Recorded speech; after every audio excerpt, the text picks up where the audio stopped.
Hey guys, it's Jean here. A challenge circling around on Twitter called the hashtag Korean Hanbok Challenge. It started when a Korean artist called Angie Kim posted a few of his sketches of hanbok and posted it on Twitter with this hashtag. In the first photo, we can see that this bluish-looking attire looks exactly the same as a yuanlingpao or round-collared robe from the Ming Dynasty. And judging by the pattern, it was probably some sort of clothing worn by court officials during that era, since a lot of its bordering nations in areas such as culture, food, architecture, clothing, etc. So it's completely normal for the hanbok to resemble hanfu in many areas. But what really made me go like, excuse me, was when other Korean netizens started commenting saying that it was actually Ming Dynasty hanfu that copied Korean hanbok, and that we hanfu enthusiasts are the ones saying that ancient China was a local government in Korea is almost as ridiculous as saying like Britain was a colony of Canada. That's how absurd it is.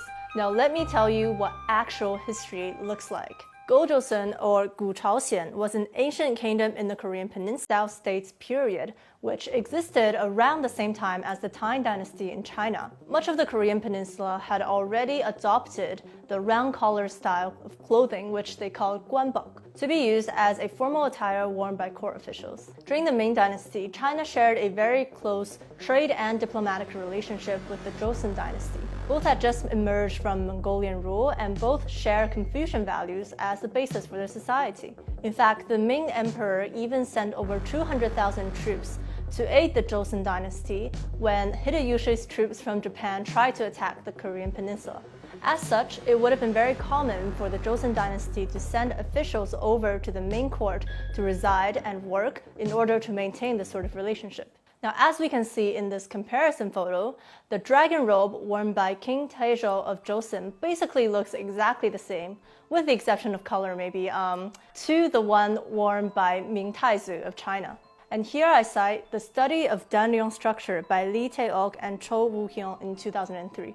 Now let's see a side-by-side comparison of the clothing worn by Joseon court officials versus the clothing worn by Ming court officials. Again, with a minor exception in color and pattern, basically exactly the same thing. Now, apart from influencing clothing, China actually also influenced the hairstyles worn by both men and women during that era. Here is a photo of a common hairstyle popular amongst women during the Joseon Dynasty.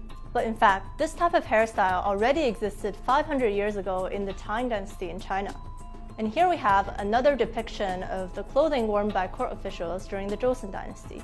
Notice that the hat worn by the male looks very similar to historical depictions of Emperor Qin Shi Huang, the founder of the Qin Dynasty. So what I'm trying to say is basically there's no denying that hanbok was already under the influence of hanfu since very, very early ages. And now as we near the end of this video, I emphasize again that I'm not trying to start an internet feud between the two nations. I am simply asking that the small proportion of Korean netizens who are trying to distort hanfu into a copycat byproduct of the hanbok to please stop and have some respect. It's very common for cultures to influence each other, especially in the case of China and Korea when the two nations are located so close geographically.